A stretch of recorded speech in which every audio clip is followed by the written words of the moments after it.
From high above First Street South and I'm not good at this, Minneapolis, this is Nice Games Club, the show where nice game devs talk gaming and game development. I'm Martha McGarry, and I make nice games. I'm Steve McGregor, and I make nice games. And I'm Arthur Croy, and I make nice games. For this week's episode, our topics are naming things and rhythm games. And so, if everyone is ready, let's start.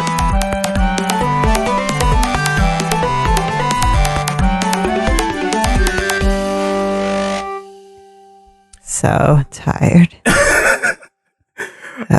Are you okay, Martha? Yes, I forgot about daylight savings time. Right.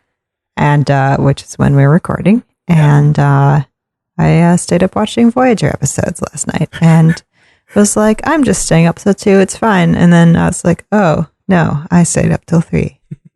Great. Yeah. Daylight savings has a way of zapping a lot of that. We should just abolish it. That's what I'm saying right now. On the record, abolish daylight savings time. But you want it abolished in the opposite way most people do. Yes, I want it to go to regular time because I wake up late. And if we put daylight savings time all the time, I'll be permanently an hour more behind. You'll never, ever get used to it. Yes. I mean, I'm sort of making fun of you, but also like, that could happen to me. Sorry, Steven. It's fine. I would get used to either one, really. Like, I don't mind it being super dark in the morning. Because, like, I mean, when you wake up at 4 o'clock in the morning, it's always dark. So it doesn't matter to me that much. Speaking of Star Trek. Give him a minute and he's always going to talk about it. Yeah. I guess when listeners hear this, Star Trek Picard will be almost completed its first season, but from where we're sitting, episode 7 just aired, and it was real good. Yeah? Yeah, it was the return of Riker and Troy for Next Generation fans. Okay. It was one of those, like, they've been sort of peppering in references to the old shows, of course, like any nostalgia revival does. Right. But then they'll occasionally bring back one of the old cast, and this one was good, not just for that. And I was kind of like, oh, that'll be fun, right? Mm-hmm, yeah. But the episode itself was like a powerhouse piece of storytelling. Okay. Like a little bit, I think the show, it's heavily serialized, but the show does best when it tells a little complete story. Yeah. There's been 3 episodes up to now that are like that, where it's part of the larger arc, but then they actually do kind of, it is almost episodic. You could show it to someone and they'd be like, what's the ongoing storyline? And they don't have to know necessarily to get the meat of that episode. And this was one of those. Very, very good. So anyone who's been like, sleeping on Star Trek Picard because they don't want to, join up CBS All Access, find a friend, get their password. I mean, or sign up for it. It's your call. Right. And watch it. It's real, real good. And it's funny because I've been kind of wishy-washy on the series as a whole. Oh. Like I love lots of parts of it. Right. And I'm like really just like meh with other parts of it. I don't love how intensely serialized it is. Yeah. It is the 10-hour movie trope. I don't love that. Right. Okay. And as a Star Trek fan, like, a nitpicker, I was like, I can get over that. But there are some things that I just don't love about the show. Not enough for me to say I have any real problem with it. But then occasionally it'll do one of these episodes. It's just like, oh, this is amazing. Excellent performances, the writing, all top notch. So if you did not have a background in Star Trek, could I imagine such a person? Right. Would you still be able to enjoy this episode?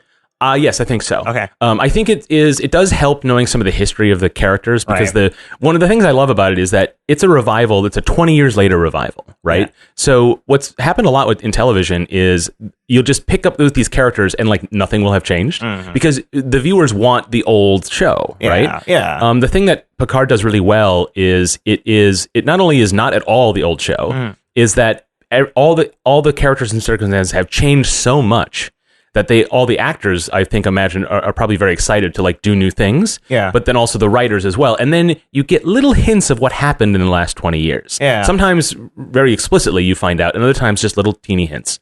And I think that's a really great way to do a revival like this. Okay. And with Star Trek with so much history and with a lot of its audience really knowing all the details, it's a good way to do it. But I've been hearing from a lot of reviewers and from people who talk about the show that new viewers who've never seen Star Trek before actually are finding quite a lot of it on its own, and then just missing all the old references. Okay, but it's never dependent on that. Yeah, okay. So that's kind of exciting, and it bodes well for like the future of Star Trek. And I don't know if I've said it on the show before, but like I'm just like if it's new Star Trek, I like it. it doesn't have to be great. Yeah. Like, I'm just happy it exists. I'm not that so protective of it. It's like, it's better than not having it, even if it's not great. So when it is great, like it was this week, like, fantastic. So. Okay, cool. Yeah. We'll see if I watch it. Yeah. Martha, you would be watching it, but you have another way of catching up. Yeah, I've been listening to The Greatest Discovery some more because they're doing Picard also. And yeah. So you're just getting recaps. Yes. And it's almost as good, you think? Well, I mean, like I get concerned about spoilers, but then I have to remember, like, you know, actually listening to the podcast is spoiling everything. But it's also okay. Like, I feel like I would watch these episodes anyway. And like, it's like watching a prequel before the sequel or whatever. You just get the things in a different order. Like, you still get the jokes, but you get the references, but you get them the opposite way. Yeah.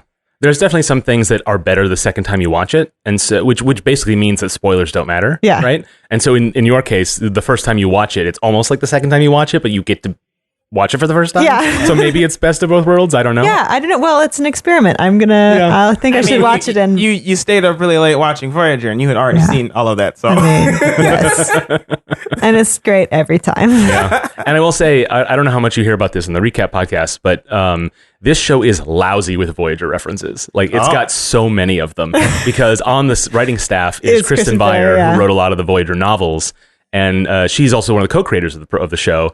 And she's what they call the keeper of the canon. Like, if they have a nerdy question about some Star Trek tech, she's the one who knows. And she's so immersed in Voyager compared to the rest of the Star Trek shows that every episode has like 4 or 5 Voyager references. Amazing. And me, who's like, I don't love Voyager, and like, there is not a single DS9 reference to be found. Yeah. Like, you know, it does suck. they're all just cute references, so it's totally fine. But it is kind of amazing how many they dump in there. Like, if you're looking for fan service, if you're a Voyager fan, that you'll find it, right?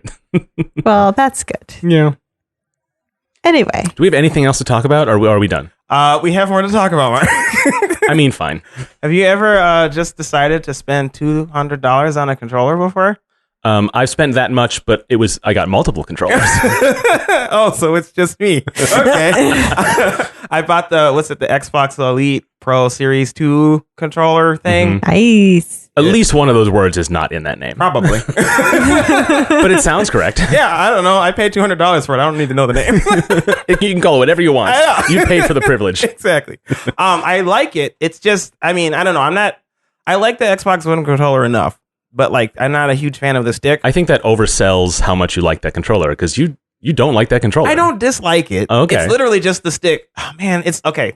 There's this one perfect controller. It had the perfect stick. It was nice and wide. It was a nice wide and like low to the controller stick. So I just felt like I could be very precise with it, but I didn't have to push too hard to like move it. And I haven't been able to find something since. Wait, what is this fabled controller? It was a Power A controller, and I think Power A controllers are not super high in quality. So like, I bought it twice, and they've broken both times. Oh, okay. So it had some qualities, but it didn't have all the qualities. Yeah. Okay. So I've been looking for a new controller because the one I have is kind of like a cheap knockoff, even cheaper than the Power A controller, and I'm sick of it. So I'm trying to get a new one, and so I got this one, and I like it because there's a lot of like things you can adjust. You can like change all of the control, like the control stick, like you can change it to be like convex instead of concave, like normal sticks are. And stuff. Oh, interesting. Yeah, and it has like a unique D-pad that I actually kind of like. It's got like a octagonal shape sort of thing, and it's like also concave in how it is shaped. Yeah, so like, I know what you're talking about. It's like it's weird, but I haven't used the controller a ton yet, but I like that part of it a lot. And then like you can adjust how difficult it is to move the controller, like the sensitivity, which that's is nice. Cool. That's really why the actual physical spring back. Yeah, on the you take the stick off. If you take the stick off, you can like tighten something in it. And so like that's the reason why I got the Pro Series 2 instead of the first one, because I think you couldn't adjust the older ones. But yeah, like I like that part of it a lot. I know that like if you can replace those sticks, I'm wondering if there's like a stick you can get this like nice and wide, like the one I like. See if I could find that. Well, just get one of those $2 rubber add-ons or whatever that are gross looking, but apparently people like. Yeah, I mean I can. I don't know. Something like that would be cool. But I guess I can't say that I recommend the controller because it is quite expensive. But yeah, like if you want all of the I think a lot of it is just the customization of it that's really cool about it. Mhm. So like if you want to be able to customize your controller for particular games or whatever, then like that would be the game. That would be the controller to pick up. And it's got those paddles, right? It does have those paddles. You can take those off though. Yeah. Yeah, like the other controllers I've got that have those extra buttons in the back that you can't do anything with anyways because you can't like hotkey it to a keyboard control. Right. You can map them to existing buttons. Yes. So they work in any game. Right, but you can't like use it for the W key or something. Right. Which was something I would like to do. But you can just take those paddles off so they get on your nerves. You just rip them off. Mm-hmm. It's no problem. Wait, so even on PC, you can't use that to just map to anything? No. That's kind of... I guess you could use a third-party thing, Yeah. couldn't you? You can, yeah. But like the app that comes with it or whatever, like the Xbox controller app. No, I didn't download the app yet, but I don't think... Like with every other controller I've got that has those back buttons or whatever, they haven't allowed you to do it because I think they're mainly meant for Xbox One controls. Right. So that's why it hasn't worked for that yet. But I don't know. I'm just glad that I can remove it because like I don't really like the feel of them in the back. I haven't experimented with them much either, so I don't know. Yeah. See, I would leave them on there, map them to nothing, and then just play with them all the time. Just a little extra fidgety thing. That seems up your alley, actually. It does. That's a good idea. I might try that. Cool. That's funny. But that's me. Just spent $200 on a controller. By way of segue, we can talk about VGM Con, which happened this weekend, and I had Widget Satchel there, and there were people who kept asking, why can you duck if nothing happens? And I'm like, because Steven wanted it so. He wanted you to be able to press a button and something fun happens that has no function. And were they like, who's Steven? And I was like, he's the source of all the problems in this game. He made Hyperdot, right? Yeah. Sorry, Charles. It's funny. He got confused on Twitter about that again. Somebody thought I made the game. No. Yeah. It's hilarious. I mean, our parents get us confused, so it's not like a thing that doesn't happen. I'm now imagining where like you go home for a family dinner and your dad's like, "Congratulations, Steven, on Hyperdot." They don't do it that badly, but that's pretty funny. But VGM Con is happening, right? Yeah, in fact, it's still going on for another hour or so. Yes. But I ducked out the last day because who needs 3 days of that noise? Yeah, it's a lot. But also we had the recording today, so I thought, it's all right. But yeah, so my voice is still a little bit, you might be able to hear it on mic. It sounds a little bit more. Yeah. But yeah, a lot of chatting to people, a lot of showing the game off. And the difference now is the game is out. So I'm like selling it to people. Yeah. So I set up a coupon code on Itch so people can get a little bit off the price. And then I was selling Steam codes there and letting people know that if they really wanted to pay full price, it was also available in Nintendo eShop. Yeah. And that was actually kind of a fun line. So I got to be sort of fun with it and do a little salesman pitch, which was different from how I normally do these events. Right, yeah. Which is more about sort of a part play testing, part sign up for the newsletter, awareness campaign, right? And a lot of it is, getting playtest feedback in an event like that, it's not really what it's for, but it's really what we use them for because you will take any opportunity. Right. But at this point, game's out, and of course I'll check for bugs and stuff for future patches, but like I just want people to buy the thing now, and so it is definitely a different kind of way to present at a thing. It's more a vendor and less a demo. Yeah. And so it was an interesting experience. I had a pretty good time with it. That's good. Yeah, and made some sales, so it's all right. Cool. Awesome. Nice. Yeah. Well, that's good. I know my brother is there also selling Hyperdot. So yes. I don't know how well he's done. I think he's probably still there because he's the... Yes, I think he's in fact, unfortunately, is a bunch of us indie devs in the vendor hall. Yeah. Many of us had various random things on Sunday. Oh. So Charles is one of the only people left. Oh, no. So he's going to get all the players. Oh, well, okay. That's good. Yeah, it'll work out for him. Okay, nice. Mm-hmm. Should we talk about trains? Yeah. Yes. So last piece before we get into the show, we've been talking the last couple weeks about like the GDC shenanigans, it getting canceled, right. And we talked quite a bit about that. And just a bit of an update: more and more things are being canceled. And from where we're sitting, it's GDC week would be 2 weeks from or a week from tomorrow.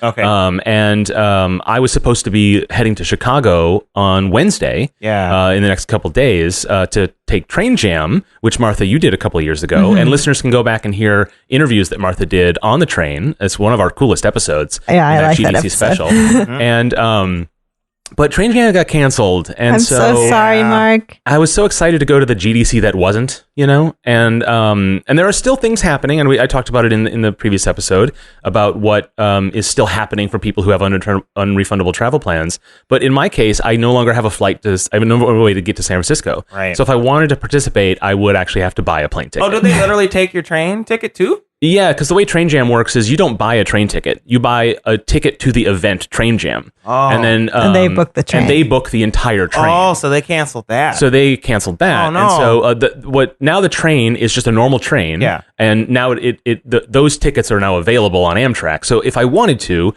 and just keep all my travel plans the same, I could buy a ticket on that train. Sure. But Oh yeah, no, it's like I don't want to spend 3 days. I do want to spend 3 days on a train, but I don't want to do that at the last minute, just to go to the GDC that wasn't. Right. And so, listeners who remember the previous episode where I talked about like how excited I was to go to this, find out, just be part of that, interesting piece of GDC history and see what could be done and the new traditions that might be formed and all that's very exciting. And it all just isn't happening anymore. Yeah. And Train Jam got canceled and I'm disappointed, but like it's a justifiable decision. Yeah. I mean, those trains everyone is very close together and there's not very many like places to wash your hands and all of that. I'm sure some of that was the concern. I don't necessarily think that it was, I think it would have still gone on. I think a lot of it is that there were a lot of people who wanted to cancel. And so to refund that many people, I think the organizers were probably like, well, it maybe especially projecting out over the next week as more and more people were like, I guess I don't want to go anymore because GDC is canceled, then it just wasn't practical to do the event at all. I think that was a big part of it. And that is a very reasonable reason to cancel a thing. Yeah. If you're going to have, 70% or less capacity and you spent, upwards of $100,000+ on renting a train, you'd be out a lot of money if you don't sell those tickets. And so it all makes sense. It's just really sad because I hadn't done it before. I was very excited. And it was this fun special circumstance. We'd all sort of war stories and so on, and that's just not going to happen anymore. Yeah. I still have meetings in San Francisco, so I need to reschedule those for Skype calls and stuff. And so there's still, and some of the people I have meetings with are like, oh yeah, I'm still going to be there. And so I'm still tempted, but like, because flights are cheap. It's true. Yeah, but it's an extra commitment, and I don't want to talk myself into it. So it's very likely I won't be going. So that's really disappointing. So no GDC episode, or at least there will be news, right? There'll still be press releases coming out, and so we'll definitely talk about what happened and what might have happened, and we'll speculate. So we'll do an episode in that variety, I imagine, in upcoming weeks. But, not GDC episode. Yeah. But yeah, just the story keep getting sadder. I was gonna do a cool transition, but because that's your job now. But I'm not good at naming things. Oh! Da, da, da. I was going to say something. If you can't remember the name of the controller, maybe they should have named it something more memorable. Oh, there you go. That's another good one. Guys, don't make me pick. We'll edit one of the transitions out. So this is my topic, naming things. This has been on the list of potential topics for a little while. Probably because I've been struggling to name things for work stuff. Right. Stephen, you've been doing a lot of it, and you kind of hate it. I do. It's not great. I love it. Yeah. And I quite love it. Okay. I've like offered to name things for other people. I get such a kick out of it. It's a fun element of creativity you can put a lot of nuance into. And so we'll get into that. We'll talk a little bit about your difficulties as well. But let's start out with just the main thing you got to do, which is name your game. Right. Yes. Right. And I think this is something that Charles went through a lot, where he had his code name for his game. Yeah. Which was a terrible name for his game. Yeah. Did we talk about that on the show? The specifics of that? It was a long ago now. Okay. But we definitely have. But we can recap it, which is basically he made this game as a school project, basically because he just got away with it. Yeah. Called Anti-Piracy, and that was the name of his game. about being a dot on screen, avoiding squares and stars. Right. And it didn't really. I mean, he did. I think he got an A in the class, but like, but he just kept calling it that, Right. and because it had such an origin, and everyone was like, "Why is it called this? Why is it called this?" And he didn't have a good explanation, but he resisted for the longest time changing it, even though he knew he had to. And he finally did. Yeah. Hyperdot, and it's a much better name. Yeah. But you can really get attached to those sorts of things, right. Based on the circumstances of your creation, and sometimes you have to step outside yourself and be like, okay, starting from scratch, what would I call this now in the shape that it's in? Yeah. Right? And that can be very challenging for people because you end up losing something. You sort of lose a little bit of the history of your project. Right. Yeah. The space it occupies in your mind. I always thought he should have named it like antivirus or antibody or something like that. Yeah, antibody. I suggested antibody to him because I thought that would be, because it could. I thought it would fit enough with the history of his thinking about the game and how it was created, and also visually it would make a little sense. Yeah, like in a petri dish. I don't think he ever liked that suggestion. No, he didn't. Which is kind of disappointing. But he ended up coming up with a. I think dot was something that a bunch of us, because this was happening at the office when I was had a desk there, right? And we were all sort of like shouting at him ideas, and he'd be like, I don't know, whatever, I'll think about it. And so he settled on like dot being something. We're all like, yes, dot, something about that, right? Because it's the character, like has that sort of emotional attachment to it, even though it's a very abstract game. And so it even though Hyperdot seems like kind of an obvious choice once you get as far as dot, it still took a while after that. Oh yeah, I remember a whiteboard with just dozens of potential names. List of names, yeah. And the problem you have when you're doing something like that is like something like 80%, 90% of your ideas are bad, and you know it right away. Yeah. And so you lose a lot of confidence in your ability to do it. But then eventually you pick something, and that's what it is, and you love it. So it everyone goes through this process. But there's lots of reasons to name things the way they are. A lot of times it's very simple. You name things after the character in your game, and then you name the character for whatever reason, just randomly or whatever. Like there isn't anything wrong with just naming something randomly. Like proper nouns don't have to have a history. They don't have to have a provenance. But sometimes it can be really beneficial to have one. Develop a name that has a specific meaning to your work. It could also be something that is conveys a tone. Yeah. But let's talk about the games that we've worked on and why we named them the way we did. Jam games, big projects, the whole lot. Maybe we can walk through a lot of them. That's a good idea. Well, Clawbreaker has an interesting name change. It does, because like we wanted to, during the game jam, we wanted to call it Crustacean Combat, right? Because like I still love that name. I do love that name, but nobody could ever say it or spell it. Didn't have great. That's a concern. Yeah, it didn't have great SEO or whatever. And so we changed the name to Clawbreaker, which isn't as catchy, but it's still all right. But then Polygon came out with a video about another crab fighting game, and they called the video Crustacean Combat, and I was like, oh my god, see. To be fair, we spelled our Crustacean Combat with a K, like Mortal Kombat, so it's harder to find. It's true, but still, I miss that name. Yeah, good times. There's like you wanted for that game, you wanted a name that was descriptive, but also kind of funny. Yeah. And I think Crustacean Combat's probably a little bit, because it's a fighting game and because it was a small game that's almost like not that it's a parody game or anything, but like I like that name better too. Yeah. And I don't know, spelling's an issue. I don't know. I can never spell crustacean. Yeah. Speaking of spelling, Fingens. Oh yes, Fingens. That was. I think actually we came up with the name of the game before we came up with the actual. Nope, that's not true. We came. We came up. We've talked about the history of Fingens before a bit, but like basically, we originally wanted Fingens to be a very small game that was supposed to be a mobile game. 7 years later, we're still working on it, but the idea was like you're this fish that is just angry with all the other fish because like I think this fish just wasn't able to breathe underwater, and so he goes in the submarine and starts taking out vengeance or vengeance on the other sea creatures. That was what the game was supposed to be basically. Yeah. And so like as we were doing all this idea for a game, Lane came up with the idea of vengeance because it's vengeance but with fins. And that's it. But nobody can ever spell it correctly. Yeah. Because like it's not an actual word. So it's understandable. I think I've known Fingens for quite a while, and I can't spell it, but like I don't think that's a death knell for a game. Oh no. But the way you describe it now, I almost think like it's almost like anti-piracy. Like it's the name comes from the original origins of the game, but it's really grown a lot past that. Have you ever discussed changing the name? No. We've never discussed changing the name. We're always like, oh, this is going to be kind of hard to find people or define for people. Yeah. And then we're like, whatever. Well, you could just like buy the domains for lots of different spellings of it, like Yeah. vengeance spelled FIA and what all the different ways. all of the different ones. That's that people might, or like, is there a way to look up what most people are Googling around a word? There's something like that. You can do Google Trends, and for you're not going to get a lot of noise in the data for just plain words, but you can do the different misspellings and see which might that might give you a result. I'm not sure. Okay, we can run it and see. Yeah, and I mean, I'll put look it in the into notes. it. I'm interested in that. But yeah, like we never really considered changing the name. Yeah, I think it's probably.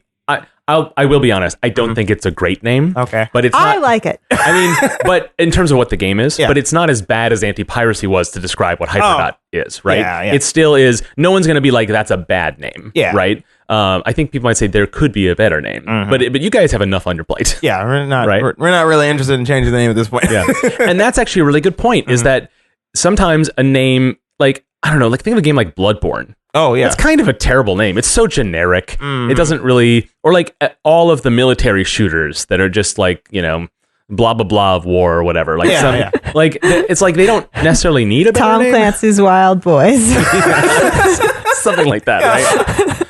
Like at a certain point, something just needs to be called something. Yeah, and it doesn't always matter. And so, I mean that I don't mean to dismiss the importance of it. I particularly, I'll obsess over the right thing to call something, and because I do like doing that, but there's no reason you have to.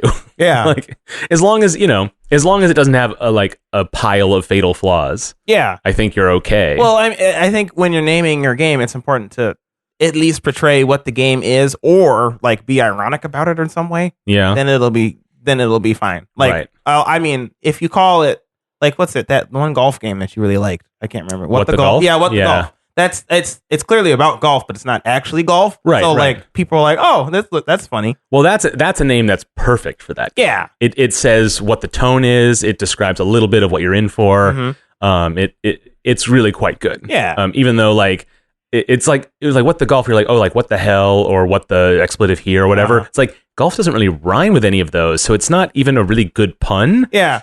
And that almost makes it better because it's like more absurd. Yeah. Yeah. And you contrast that to the Golf Story, which is also a golf game that's kind of a golf game, but mostly an RPG. Yeah. And so, like, you can totally get the tone of the two games based on the two names. Golf Story, also a great title. Yes. Because it really does, it's like, because of there's a sort of a history you bring to it. Like, in a vacuum, it doesn't mean anything in particular. Right.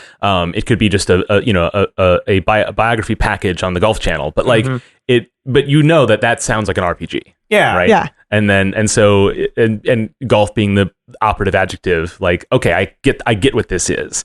So there's definitely, sometimes you luck into a title or a game that's easy to name. Yeah. Right. Like Rhythm Rumble. It's perfect. That's actually true. Yeah, like, it's actually something that draws on the history of a genre, or and you can be sort of I guess derivative, but without being like without making it feel like it's a parody or a copy. Yeah. Right. It uses a template rather than like there's not one game it's a reminder of, right? Yeah. I think that's why I really like the name. Like when I came up with the idea for this game, like I immediately came up with the name of it too, and I was like, this is perfect. I never want to change it. Yeah.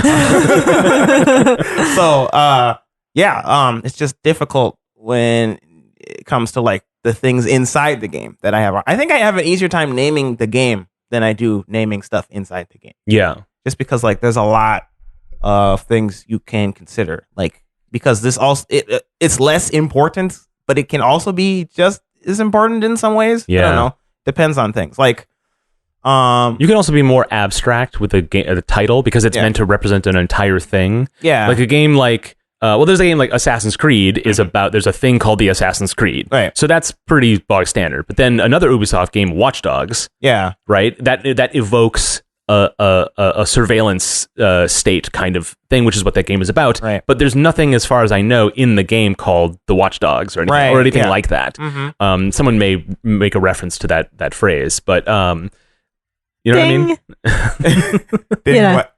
So, have you guys ever watched, this is a tangent and not at all important, but it's I'm here for it. the YouTube series where he talks about the movie as it's going, and then Cinema Sins. Oh, okay. Which is it's okay. Yeah. It's not great, but the funny thing is, anytime that they say the title of the movie in the movie, they go ding. Or like roll credits. Yeah, I do find that funny. I do that in my head sometimes. Yeah. Every time now I'm like roll credits. Yeah. Anyway. But one of the other things you can do with naming your game is to have something that just evokes like the feeling or has a kind of a comes off the tongue in the way you want to how you want players to treat it. So like What the Golf is something like, this is a silly game. There's no, you can't make a serious game with that title, right? Right. And Widget Satchel is an example where like they're not particularly silly words. Mm-hmm. I mean, widget maybe, but like Widget Satchel tells you that like, oh, this has some wry humor, right? I hope that's what people get from it. But it's not wacky, right? Exactly, right. And so calibrating that can be difficult, and it's subjective, right? Yeah. You're not going to get the same reaction from everybody about things like that. It's very true. But I want to talk about naming things in the game because that's where I struggle a lot. Like, there are a lot of characters not a lot of characters yet, but we're working on characters for a Rhythm Rumble. I have to keep coming up with names for them, and I want them to be riffs off of popular musicians in that genre of music that the character is supposed to represent. And I especially have a hard time with this when it's genres I don't listen to. So like country music, I don't listen to country music. I had to come up with one. Originally her name was Hannah because Hannah Montana, ha ha ha, funny. But like nobody liked that, so I had to change it. How country music is that anyway? It's not even Hannah Montana is pop music. Yeah. So like it's not even. But is the daughter of Billy Ray Cyrus. Exactly. Yes, that was the whole. It's a thinker. Yeah, that was my thought. I don't know. It's not that great. I forgot what we changed. Oh, we changed her name to Anna Hill, which isn't much better. No, it's Ann Hill. It's not much better. I don't know. Is that named for a particular artist? No, I think it's just an amalgam of a bunch of different names. Yeah, that's like, Outlaw Country. Outlaw Country. I don't know. It's just I have a hard time with it. Sounds like you're gonna have to listen to a lot of country music. I have listened to some country music and watched some country. I'm so sorry. Videos. I know it's not pleasant. I don't like music videos in general. So like having to watch a bunch of country music stuff is not great. Could just name our Old Town Road. I think we might get attacked if we did that. I don't know. I'm having a hard time with that, and like I'm gonna have to do this for a bunch of other songs and stuff that or a bunch of different genres that I don't listen to. Like there's a heavy metal character in the game we're gonna have, and like I don't listen to that, so like I'll have to ask like coworkers about that because they listen to metal and stuff. Just name him Lemmy Koopa. Yeah. That's right. I forgot about that. All the Koopalings are named after musicians, right? Yep. That's pretty great. But yeah, like help me, please. I mean, I can send an invoice to your company. Well, I guess just like I think it will also be helpful for listeners to just hear like how to name something in the world that you're building for your game, right? Yeah, and a lot of it is. So much of this is abstract or arbitrary. Yeah, that you do need to like hook into something, even if it is only for you. Yeah. Right. And so you've got a hook already. Yeah. So I mean, you're having trouble for different reasons. Yeah, I suppose that's true. But a lot of times when you name something, the trouble you have is not necessarily that the challenge you set for yourself is difficult, because that's like step 2, right? You've made it to step 2. Yeah. The step 1 is like what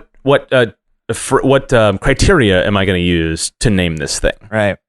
Yeah. That's a good way of bringing that up. Yeah. Like how would you determine?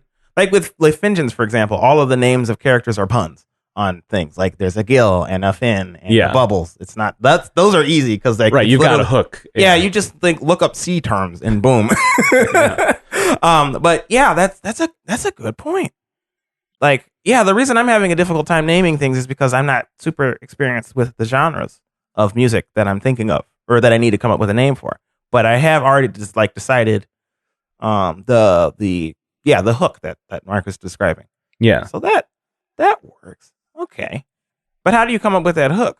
So I can speak to character names in Widget Satchel. Sure. Because I came up with those, and we chatted back and forth on the Slack in the group about some of this when I was naming these. That's right. Yeah. So these aren't all 100% me either, and what I can remember I can recount.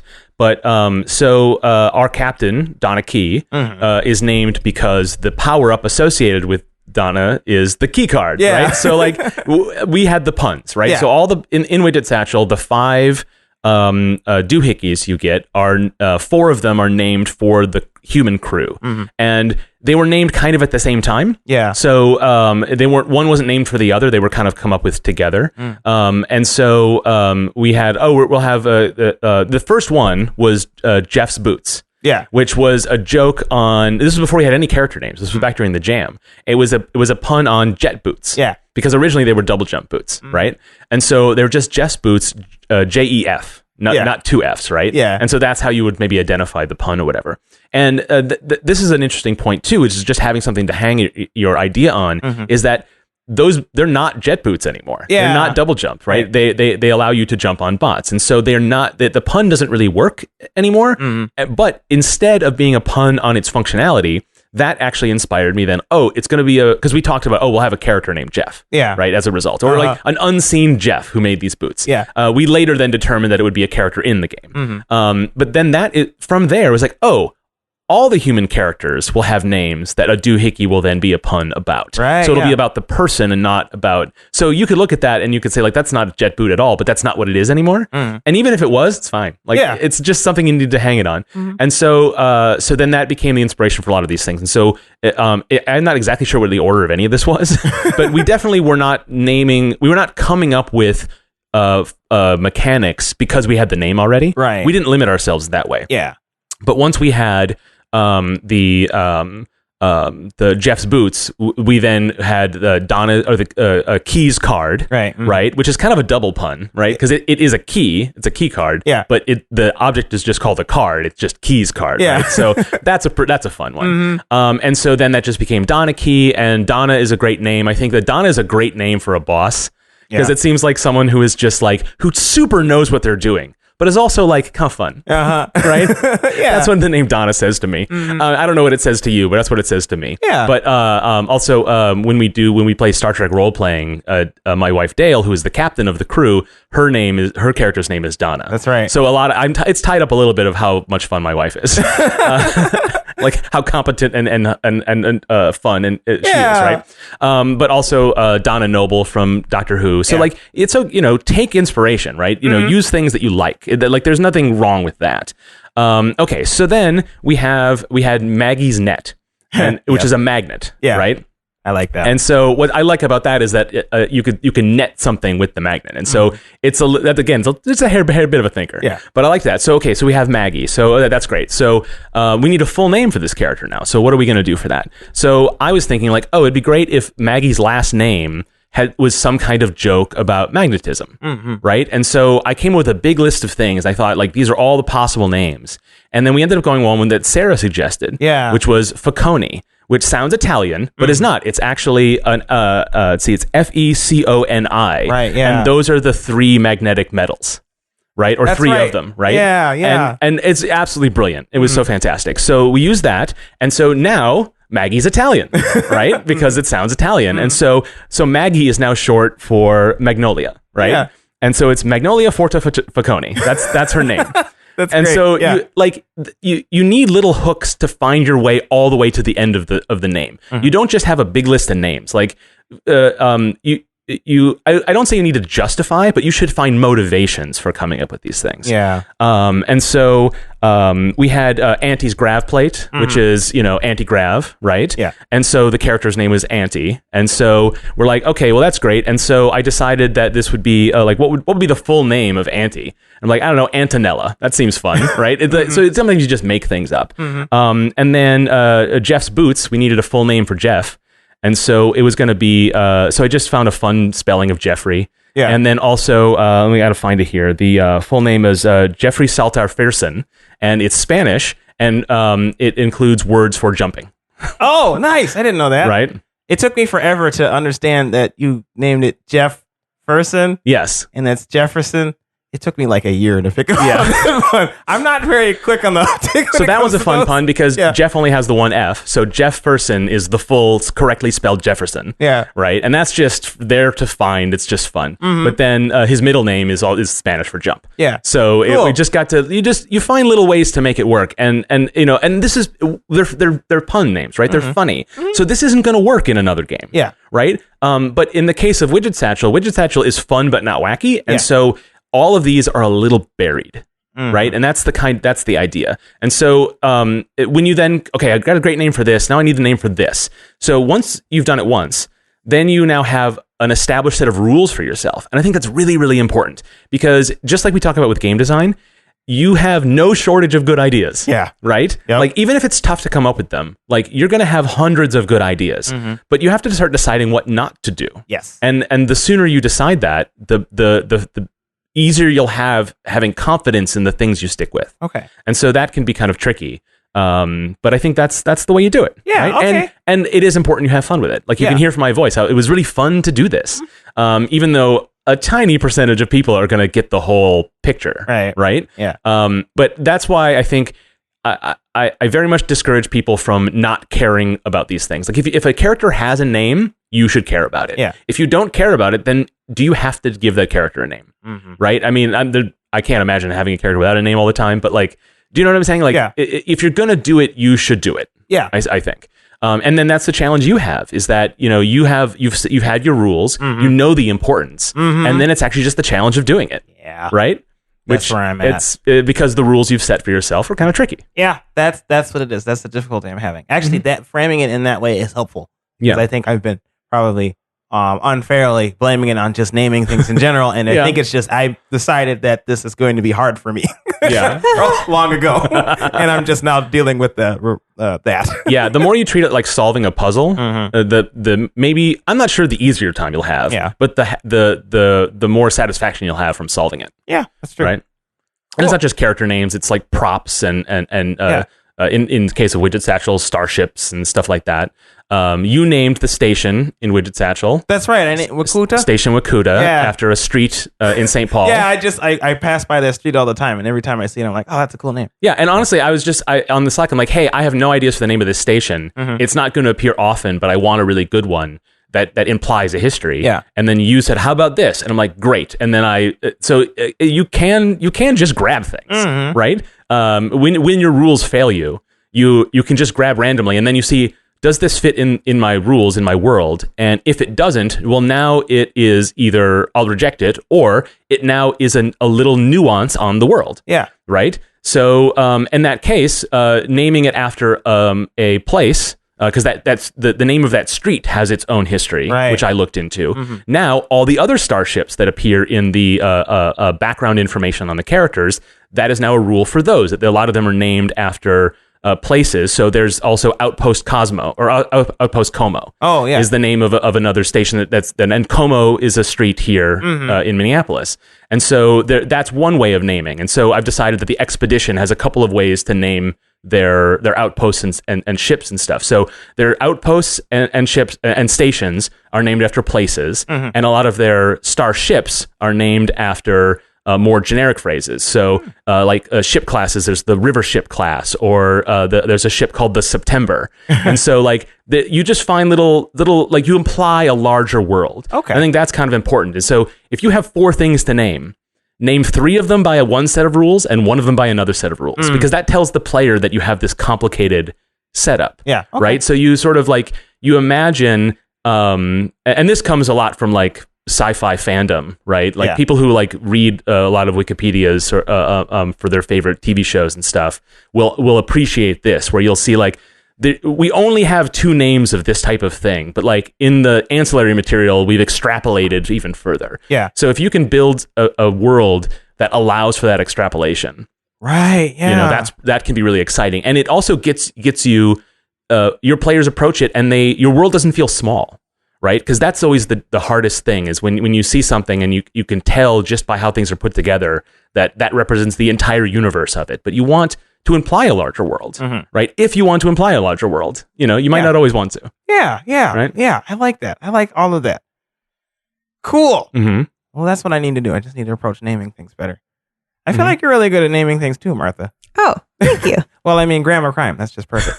Yeah. Well, I mean, it's all inspired by a skit that I did in the theater program I used to teach at and be in. Okay. We did a whole scene in the play we did where we were all grandmas doing crime, and we were called the Grammar Crime Ring or whatever, and we were named Bertha, and Helen. That's great. Yeah. Okay. Well, okay. There's a lot of different ways you can approach this, and that, like, yeah, you can approach it from like a world building aspect, or you can approach it from like inspiration from previous things.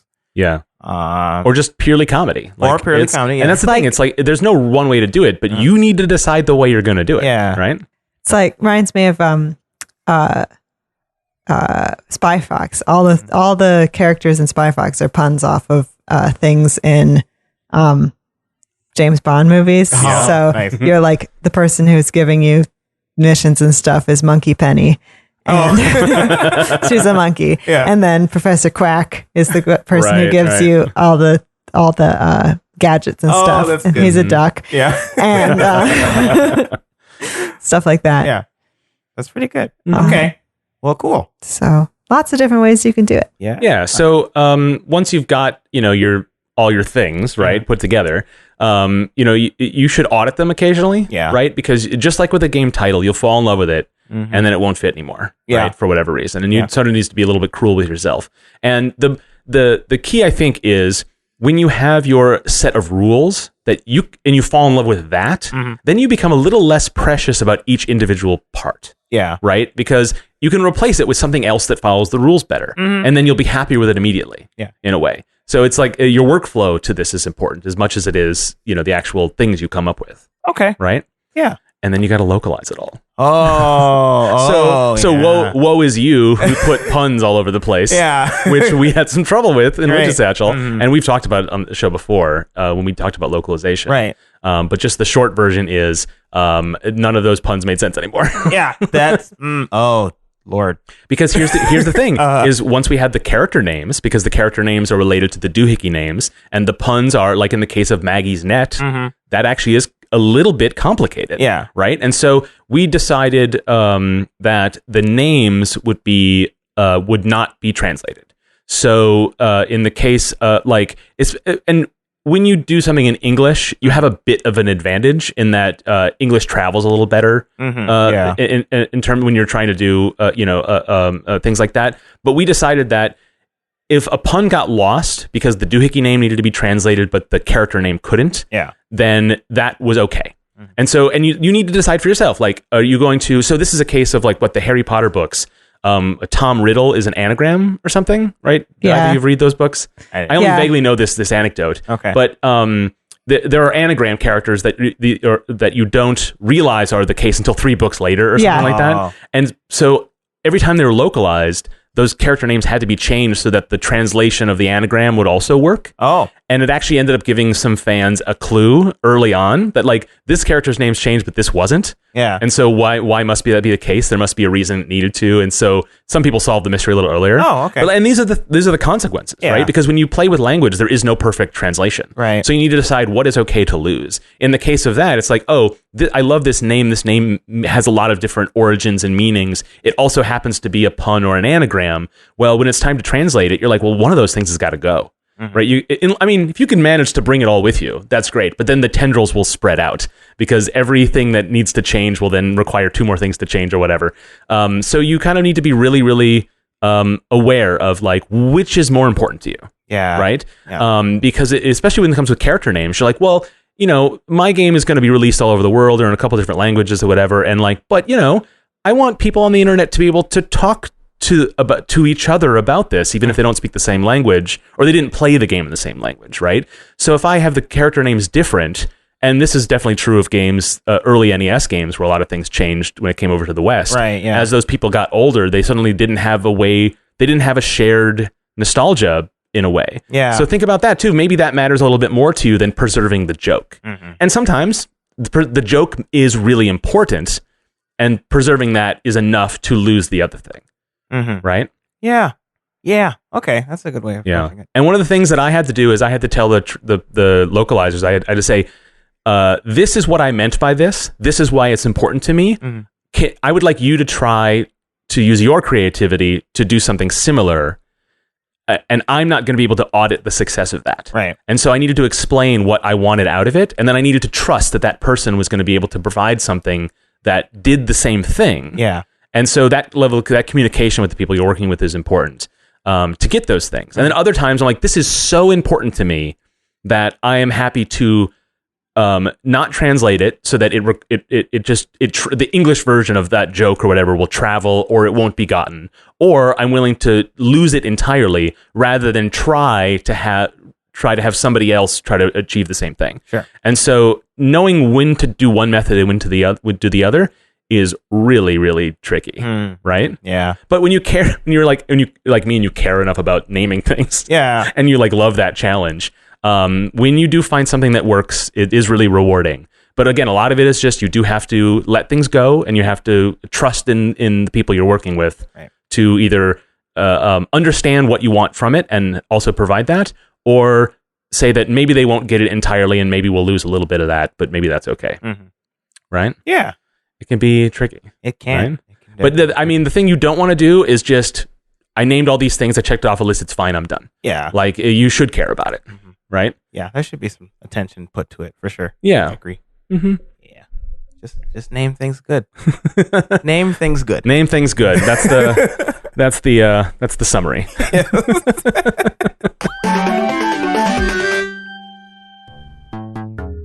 When you name something good, you can tweet it on Twitter. something. Yes. Yeah, Twitter's cool. You know what else is cool? Is it? Well, I mean, I don't know.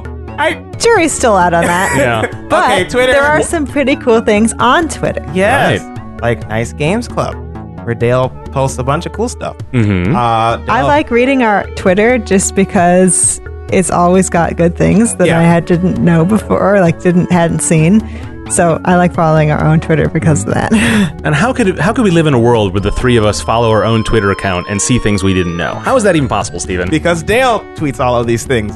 She's great. One of the tweets she just retweeted was like a dog of the day thing, where like you just see a bunch of GIFs of these animated dogs.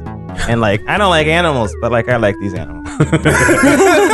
I mean, if we can get Steven to like some animals, imagine what the following Nice Games Club on Twitter will do for you. Yeah. Yeah, you should check it out. There's a lot of new content, and a lot of it is cats too, not just dogs. If you're a cat person. But also like retweeting indie devs who are making cool things, or people who make funny jokes about development. If you need some inspiration to keep going on your game. Yeah, you'll see things that matter to us as indie developers, and things that make us laugh as indie developers. Yeah, it's from this perspective, and it's got the extra joy and attention that Dale can provide to it. So yeah, follow it, and of course, tweet at us, give us your suggestions. Yeah. I think we have our DMs open. If we don't, I'll have them open by the time this episode goes out. But you can send us messages, and you can engage with us directly on that through the Twitter account. Yeah, cool.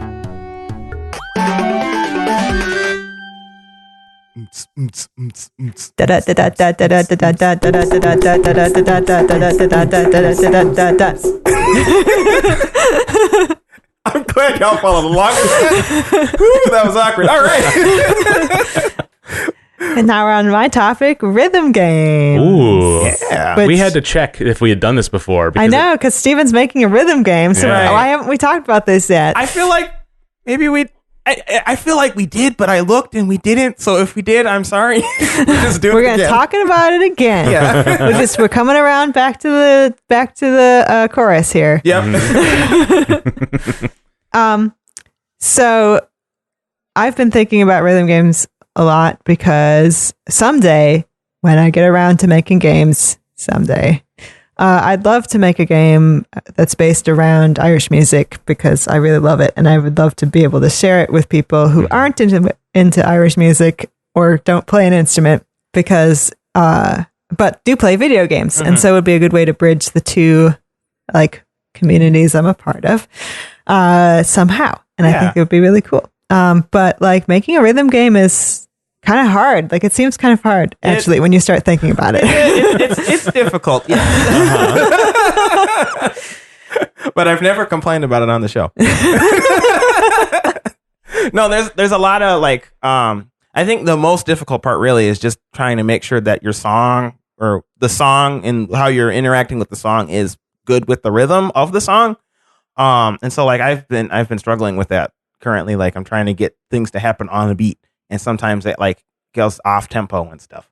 And that is no good. Yeah, right. Exactly. Yeah. In order for you to be on the beat has to be accurate. I feel like that feeling of like when a game has juice or whatever, like we've talked about before, like is so important in rhythm games because it is all about the feeling. And if something is off, it can throw like it's so important because it can throw the whole game off. Yeah, totally. Exactly. Yeah. Even if your input is exactly on the beat and the game is recording it exactly on the beat, like if it doesn't feel like you did it right, it can still like throw everything off. Yeah, well, it's kind of like how coyote jumping works in platformers.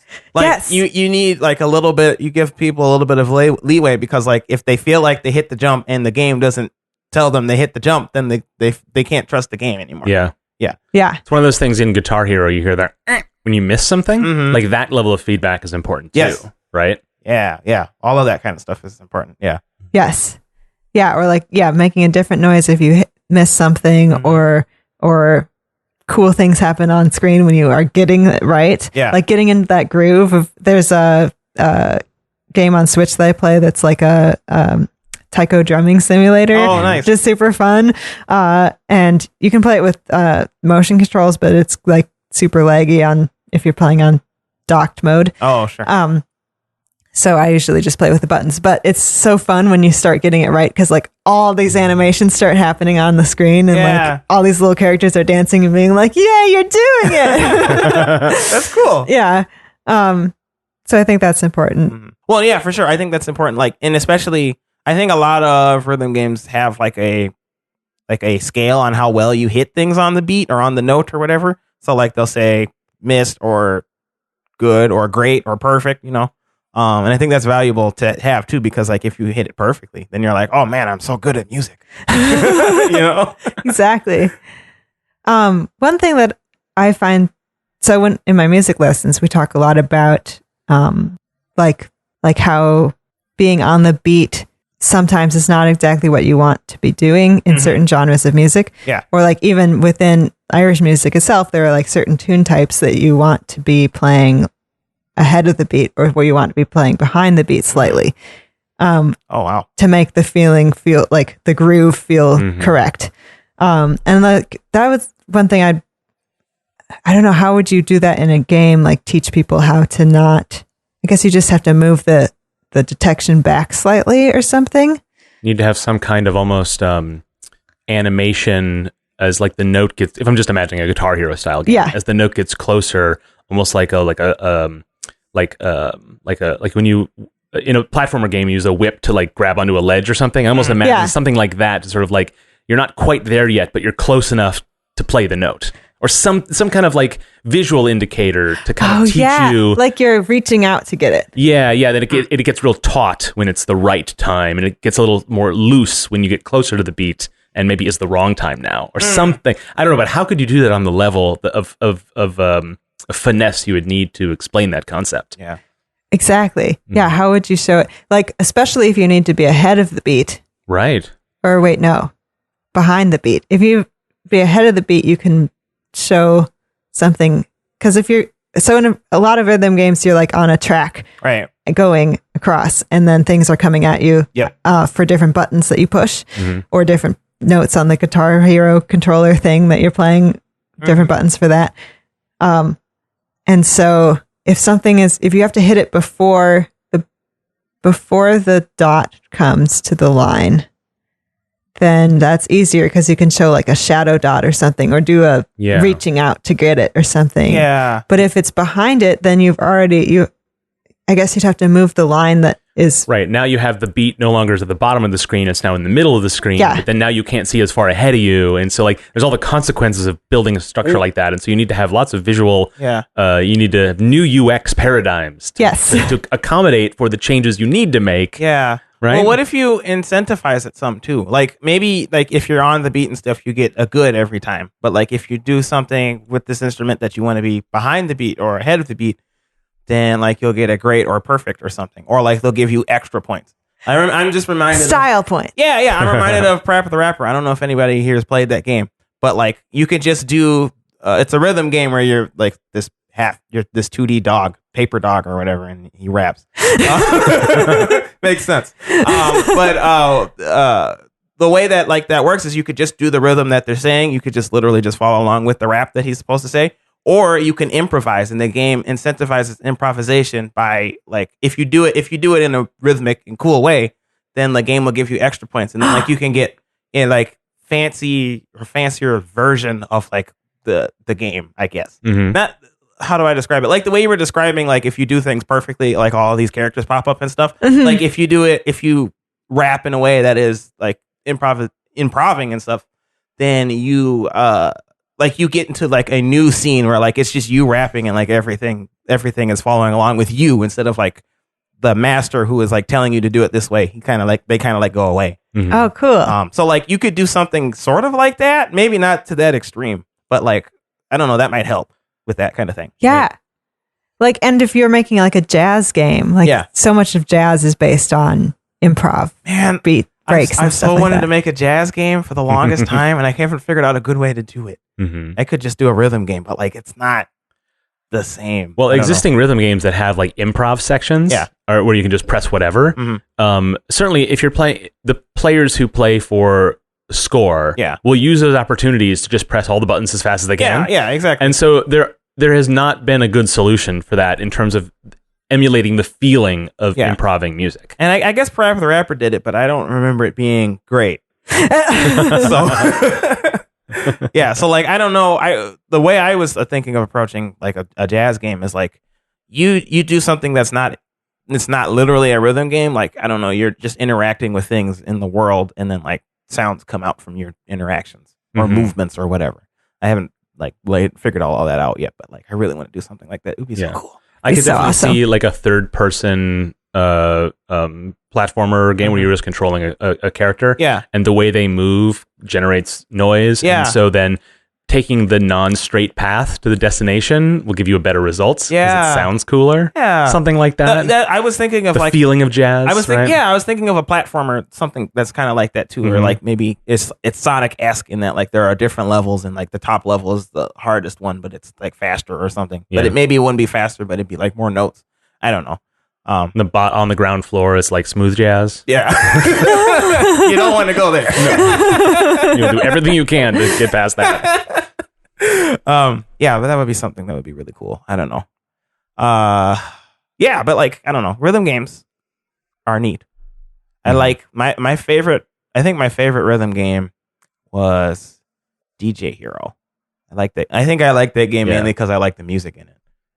But it like you had like it's kind of like Guitar Hero, but instead of a guitar, you have like literally a turntable and you do the mixing yourself. Oh, that's cool. Yeah, it was pretty fun. Yeah, it was. I think it sold well initially, but it didn't have the longevity that the Rock Band Guitar Hero games did. But the people who loved it really loved it. Yeah, like, apparently it was very innovative. My brother, I think he was like top 7 or something in the world on Xbox 360 because he played that game so much. Nice. He loved that game. Well, you'll be happy to learn that Harmonix just announced a DJ emulation kind of game. Oh, snap. I'm looking that up now. I don't know much about it. I just remember seeing the headline. Okay, well maybe we'll put it in the show notes. Do you want to just ground the show to a halt as you check this out? Y'all keep talking. One of the other things I've been interested in, because like Irish music is about the beat, but it's also about notes and melodies. Mm-hmm. And so has there been many games besides like Rock Band where you're singing into the microphone that like track pitch? Like it would be so cool to be able to play my own instrument into the game and have it. Yeah. Oh. There's Sing Song, or isn't that the name of it? That's it. Where it's basically just the vocal part of Rock Band, but a whole game. Oh, cool. I believe. And there are karaoke style games as well, but I think those don't score the same, but I think that game does. But then there's also Rocksmith, which is a guitar game, but you plug your actual guitar into. And it tracks it. It's sort of so cool. Yeah, so there is the technology is available for that kind of thing to detect pitch, and maybe guitar is a little easier than other instruments. Yeah, but I'm sure it's possible. Input the sound directly into the. It's like even if you get the source before distortion, it's a little cleaner. Yeah. Whereas a microphone, then it's then up to the user to make sure that it's set up right or whatever. So there are difficulties depending on the type of instrument, but it's doable. I think that would be so cool. Mm-hmm. But then you get into the whole problem with all of this is that none of these things are really real. Mm-hmm. Like a beat is not actually real because everything is a little bit fuzzy. Yeah. So if you're going to do the exact moment in time where the beat, quote unquote, is happening, it's like the limit, like you're doing calculus to do like the limit of time splitting to get the exact moment. Yeah. And like with pitches, like the note C is the thing that we've decided is a thing, but like the spectrum of how fast something is vibrating is completely fluid. Like we just have decided that these notes are the notes, but really it's And there's like different kinds of C notes, right? Like every instrument has its own sound. Yeah. So they're not, even if you're playing a C note on the saxophone, it's not going to sound the same if you played a C note on the flute. Yes. And stuff like that. And then like each player has their own specifics too. Like maybe somebody has more of a breathier saxophone sound versus somebody else who's just a more solid. But either way, they're both still valid as no note is precisely at a particular frequency. It lives around that frequency. Right? Yeah, right. Even a well-tuned piano is not perfect, right? And then you have genres of music that, or different traditions of music that put the note in different places. Like Arabic music, traditional Arabic music has quarter tones, so they have notes in between half steps of notes. Yeah. And then there are orchestras that they tune themselves to the organ at the facility, which is not A440, it's some other, and so everybody's a little sharp or a little flat. And then they have to, with the next place they play, they have to change again. Right. But that's part of the character of that, though, right? Yeah. And that's something I've always found really fascinating about like listening to people like live is that like you'll hear different, you'll hear that difference a little bit. If like you've heard the song 30 times in a row or whatever, but then you go and hear them and then it's like a little bit different. Yeah. That's kind of neat. One of the things that's become more common with music that's been sampled is that you'll take samples and you'll pitch them up to the song you're writing rather than write a song around the key that of the sample you're taking. Yeah. Oh, interesting. And so that's happening more and more often. And then it gives you more freedom to take in more samples from different sources, because you can then, the technology is a little better than it used to be. Yeah. Because they're all just parts of a whole now, right?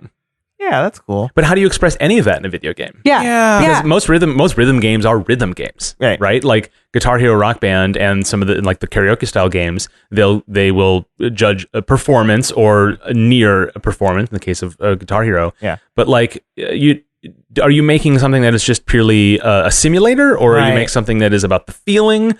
Or are you just going to make something? It. Or you just go to the tried and true drums rhythm stuff, which is like there's still a ton of untapped potential in just that alone.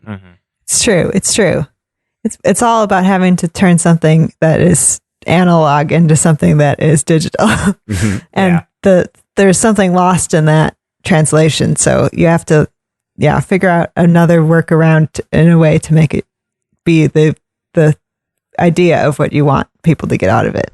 Right. Like maybe, I don't know. And then you have to look, then like what's cool, like with Rhythm Rumble is that you're combining like rhythm game mechanics with other types of game, like other genres, which is so cool because really when you think about it, a lot of the other, like especially skill-based genres are just rhythm games without the explicit rhythm because you have to jump at a certain time and, Yeah, that's a lot of the. Well, I was mainly inspired like by Crypt of the Necrodancer. Yes, came up with because like I read an article or something where they described how they came to the conclusion of making this game like this is they liked roguelikes and they liked I think they really liked turn-based roguelikes, but the genre was moving towards action RPGs and stuff, action roguelikes. And so they wanted to make something where like you could get the feel of turn-based gameplay, but you still had to like think on your feet like an action game. So they combined the two and they came up with this rhythm-based system. Oh, that's so cool. And so I took inspiration from that because like I really want people. And we at playtest was like over this weekend, which was really nice. I got to see this happen in real life. But like I really wanted people to get the understanding of fighting games.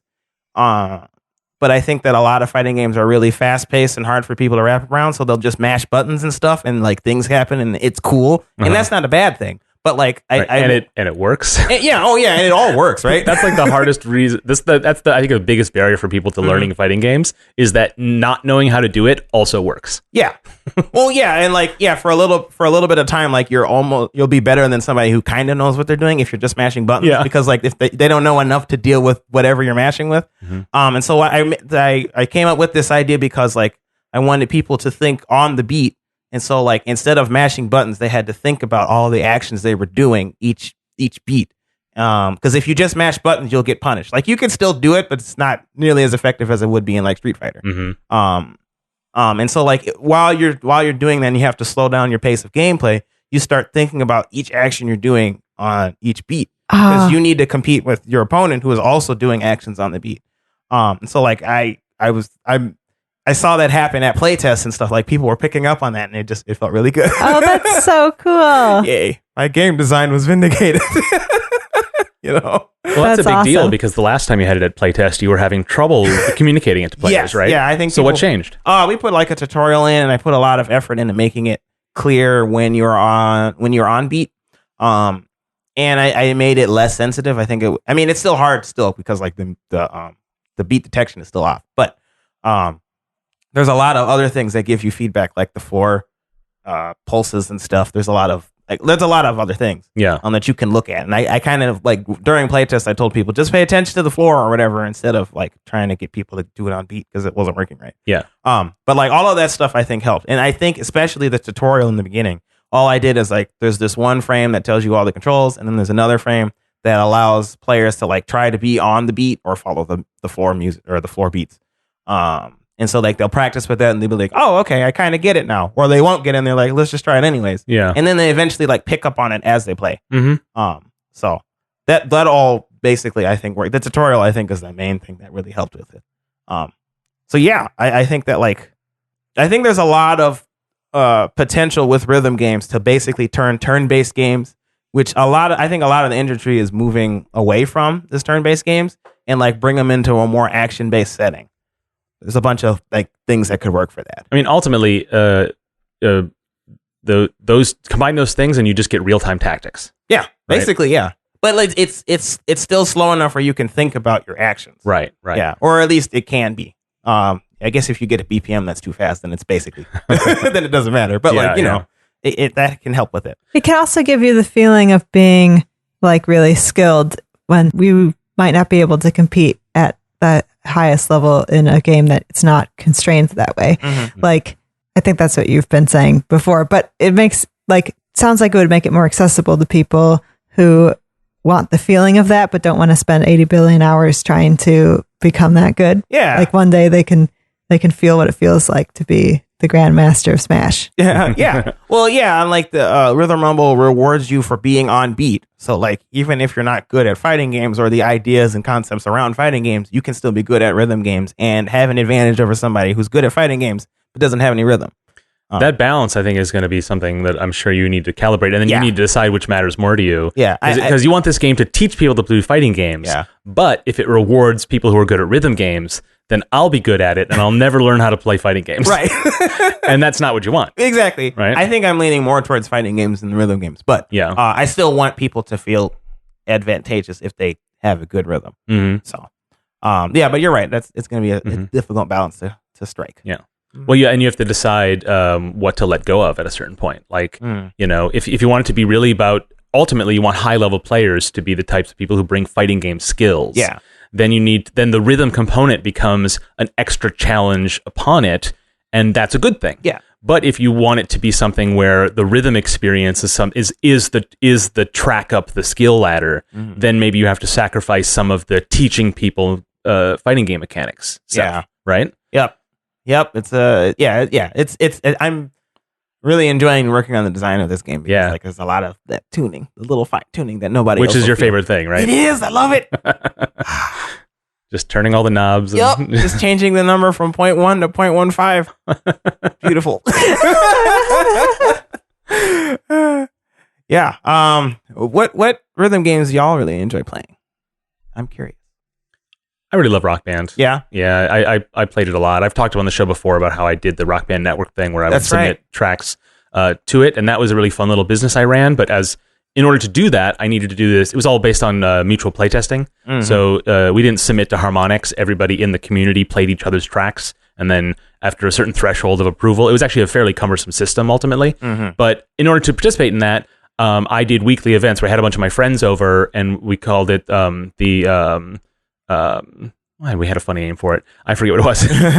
But we had like a funny name for where we got together, like the sort of playtest squad. And we would basically play all these other tracks from other people. And then I would be sitting on the couch taking notes that then I would then put into the system. Mm-hmm. And so I was kind of advantaged over other playtesters, or author playtesters, because I had a bunch of people helping me with that part. Oh, yeah. But it was under the guise of them having fun and hearing music they'd never heard before. Yeah. So that was kind of good, but even that wasn't sustainable ultimately. Right. But I mean, I love everything about Rock Band. Mm-hmm. I particularly love the drums. Yeah. Because it's basically just playing the drums. Yeah. Yeah. And that is quite a lot of fun. Yeah. Cool. And, and it helps when you're a little good at it. And I think that's why I like it so much. It's because, like, I'm a multi-instrumentalist, but I'm not a great musician. Yeah. But I'm definitely good enough to be good at Rock Band. Yeah. That's what's really cool about those games like Guitar Hero and Rock Band is that, like, they give you the experience of being a cool rock star and stuff without you having to learn how to play guitar. Yes. And I mean, I think it helps you. It can help you a little bit learning how to play like those instruments. But it does for vocals, especially Beatles Rock Band, because it has a harmony a setup where you can plug in 3 microphones. Oh wow, that's cool. It's incredible. You can have 7 players playing that game. And drums, of course. Yeah. But I will say that high level guitar play never interested me. Oh, okay. I never wanted to be good at the Fire Through Flames, whatever that song is called. I never wanted to be good at that. Okay. But I definitely wanted to play my favorite music and play on hard mode on songs I liked. Yeah. Right. So people come to rhythm games for a lot of different reasons. Right. I definitely didn't play the music I didn't like, even if the gameplay was good. Mm-hmm. And I definitely preferred drums and vocals over guitar because it was more like actually playing the instruments. Yeah. And that's what's great about a game like that is people can love it for different reasons. Mm-hmm. Right. Yeah. For but sure. I haven't found a lot of others that I love. I always want to do the Donkey Kong, Donkey Kong, which is the platformer that you play with the Donkey congas. Kong Jungle Beat. Yeah, that's fun. Or the original game. Yeah. Or any of that stuff, or any of the many arcade games that have drum controllers and stuff. But I just have not been able to get any of those. Well, I think those are different beasts to deal with, I guess, because with Donkey Kong Jungle Beat, it was really just a platformer, but you used bongos, so like when you did stuff, it made noise. I don't think it was actually really a rhythm game. There wasn't rhythm components. Not really. Not as a prime game element. Anyway. I mean, it's been a long time since I played it. I lost the game, so I haven't been able to play it in a while. But I mean, I don't know. In a poker game or no, I think I just lent it to a friend like a long time ago and forgot to get it, and maybe they moved or something, or we don't talk anymore. So it'd be kind of weird to say, "Hey, person I've never talked to, give me my game back." But the way that worked is basically you just kind of slammed on the bongos, and slamming on the bongos was fun. So like that's a lot of why it was, but like it felt very it felt very different from other platforming games because of that. Yeah, because like each movement. And I guess you doing it, I guess it was you needed to be rhythmic with the beating because then like Donkey Kong moved faster or moved more consistently. If you and if you broke rhythm, maybe there was you had to pick up your momentum again. Yeah, I think that's what it was. So it was more rhythmic of a rhythm game than like a song simulator sort of game, like Guitar Hero or something. Oh, interesting. Yeah, it's more about keeping it steady. Yeah, well, which makes sense because like. That's kind of how congos work. With a lot of it's like in the background and keeps the beat, Mm-hmm. Yeah. So it makes sense that it worked in that way.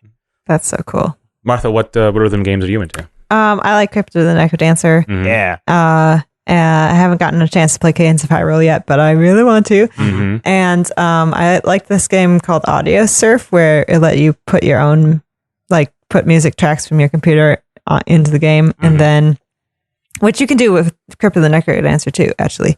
Oh.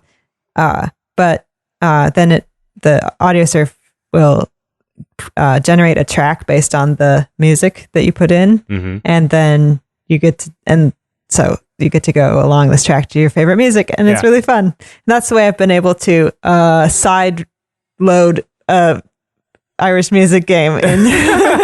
Yeah, well, that's like a really cool niche subgenre, is like those kinds of games where like you can put in music and like the game reacts to that music. There's like there's the audio surf like you were talking about, but there's also, what's it called, Beat Saber. Well, that I don't know. Beat if that Saber lets is you... more like a Guitar Hero thing. Like I think you have to purchase songs. Oh, got it. Okay. I think people have like hacked into it or whatever. Audio Shield is one I think you can. I think will accept any music because it just bases on the waveform. I think. Yeah. I don't remember. The interface on that's kind of tricky. But like there's this, I can't remember the name of the game and I'll have to look it up, but like there's a twin stick shooter where like you put it in and like all the enemies shoot to the music and stuff. Or like they'll introduce more music or more more enemies based off of the songs that you put in there and stuff. That one's Beat Hazard. That's what it's called. It's called Beat Hazard. Cool. Yeah, that one was cool. Stuff like that. Like, but it's like a subgenre where like you put music in and like stuff comes from it. I kind of wanted to do that for Rhythm Rumble, but like it's too hard. I don't want to. I changed my mind. Right. I remember you were talking about how you have a way to read the BPM of a track, which is a solved problem, but it's also like you can get false results sometimes. Yeah. So it's not, you wouldn't necessarily be comfortable shipping something that wasn't reliable like that. Yeah, and it's difficult for players to also like do, because like you got to put it in a folder or come up with some other system to do it, and like I don't know, ain't got time for that. So yeah.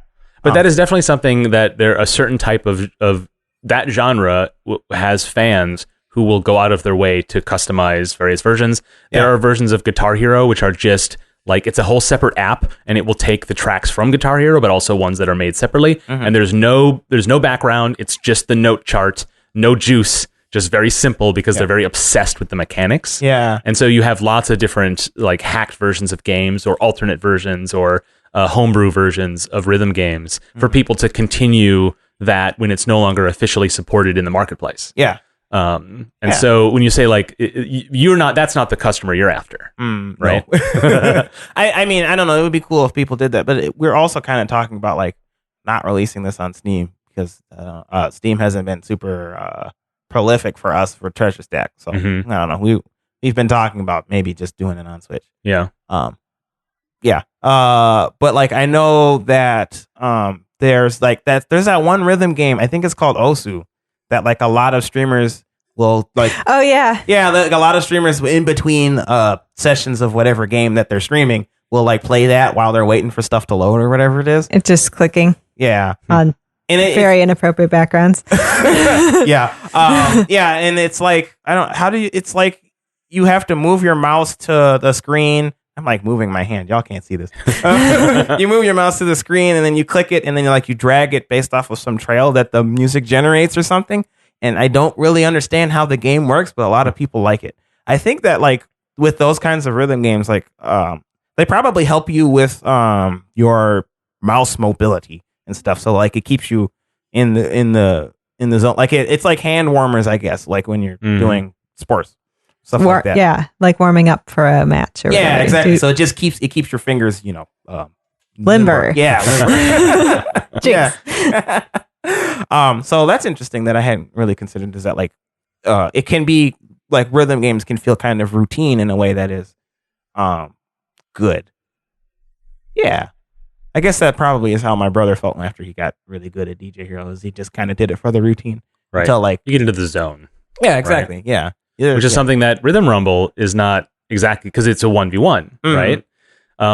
Have you thought about having modes that are competitive that can be practiced, so there's less randomness, perhaps? There's more rhythm to it? Yeah. I had thought about that, and like that is something I put in the design document or like part of the pitch or whatever. And you'll get around to it maybe. Yeah, maybe. I've just been focused on the fighting part of the gameplay, and I think that, I don't know, if we can get time for it, I can try for something else. I guess the way I was thinking of it is like it would be more similar to a traditional rhythm game, where like an enemy's coming at you and you got to hit a thing to the beat or something. Right. And it would maybe be the way it would be positioned is sort of like a test your might or that thing where a Ryu beats up a Honda.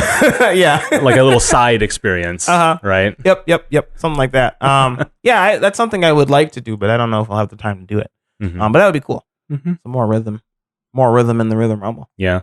I'm thinking of games that have rhythm components that aren't rhythm games. Yeah. One of the fun examples is in the new Super Mario Brothers series. When you hear the music, the Goombas and Koopas will dance to the music. Yeah. There'll be a point where it'll be like, da da da da, and on that note, the Koopas will stop in place and just hop. Yeah. And so it actually changes up their pattern a little bit. I kind of don't like that. No? In gameplay. I think it's cool, but I don't know that I also don't know that I like it for a Mario game. Just mainly because like I'm just trying to do it and these people have like the Koopas and Goombas have consistent patterns. And then like the music is like, "No, sucker, you're going to do it this way." And then it's like, well, that's why you got to listen to the music and keep that in your mind as you do it. But I just want to jump. You're ready. You want to do it at your own pace, damn it. No, I think that's a cool thing that like hasn't really been explored. And I don't think it wasn't really explored much in that game either. No, right? It's like a little Easter egg, if nothing else. Mm-hmm. Yeah, and I don't. Even if you are, it's not like it changes the pattern. Oh yeah, I'm not like hating Nintendo because they put this thing in, but like. But I like when those things, when there's a little bit more of that in a game. Yeah. Even if it's not expressly in like direct mechanics. Yeah. I don't know that there's a lot of other examples I could think of. But again, anything that makes a game more holistically designed, I'm into. So. Yeah. Yeah. I mean, like you can use that. Like you can use the music to tell a story. But like not just that, but also through the mechanics of the game. Yeah. Like we were talking about with the jazz game we were talking about. When you're doing stuff, music comes from it. Like that would be cool. Yeah, and, like, It can influence how you play the game. And then you're encouraged to do things either on beats or on measures. Mm-hmm. So stealth games could really benefit from something like that. Ooh. Where people wait for patterns all the time. Yeah. But if that was tied to more musical phrasing, I think that would be because you could still wait a while, but it would be like a dun dun dun dun dun dun dun dun dun dun dun to go. Yeah, right? You know what I mean? Like it could be like that. And less about your actual matching a beat and more about planning your strategy around a rhythm. That reminds me of Ape Out. I don't know if y'all have played that game. Oh, yeah. But like there's a system in place where whenever you take out you're just this ape and you throw enemies at walls and it kills them in splashes of blood. But like every time you do that, like there's a cool like drum thing that comes up every time. Yeah. And like in the background there's just this drums. There are these drums that go through. Mm-hmm. And so as you're you're not consciously thinking of this as you're playing the game. But like as you do it, like there's it's a cool improv drum thing that goes on, which is really neat. And then I think like each enemy you kill or like other different explosions and stuff that happen in the game also cause like their own sounds and stuff. So like it ends up feeling like a whole drum solo that like you're completing as you're playing as this ape. Yeah. Trying to escape. Why didn't they call it Ape? Oh, that's a game. You can't call it Ape Escape. I'm sure somebody had that thought, like, oh man. Yeah. But like that was a cool feature of that game that was really neat. Mm-hmm. Yeah, so that's another example, I think. I don't know if there's any other ones that I can come up with on the top of my hand, but yeah. Well, I'm excited for Rhythm Rumble. Yes. Mm-hmm. Yes, I am too. I feel like it is such a unique concept. I mean, it's peerless. Mm-hmm. I think I'm so excited about that fact. Yeah. And the fact that like you're the right person to make this game. So like Yeah. I'm really excited to see it develop further. Thank you. Yeah, I'm really looking forward to it. I hope that y'all can play it sometime soon too, our listeners. Mm-hmm. So when's it coming out? Don't ask that. Is it going to be before or after Vengeance? Oh no. I would like to say after, but we'll see.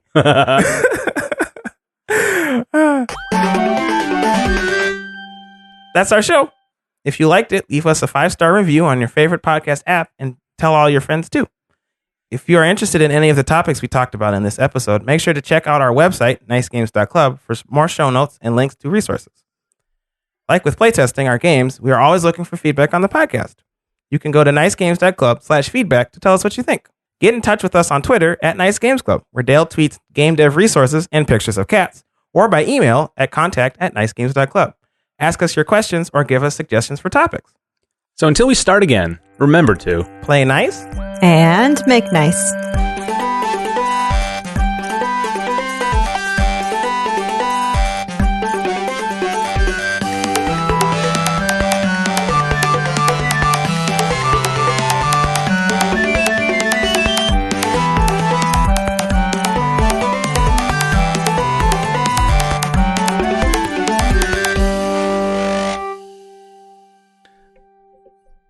Bye. Bye, Dale. Bye, everybody. Dale says bye.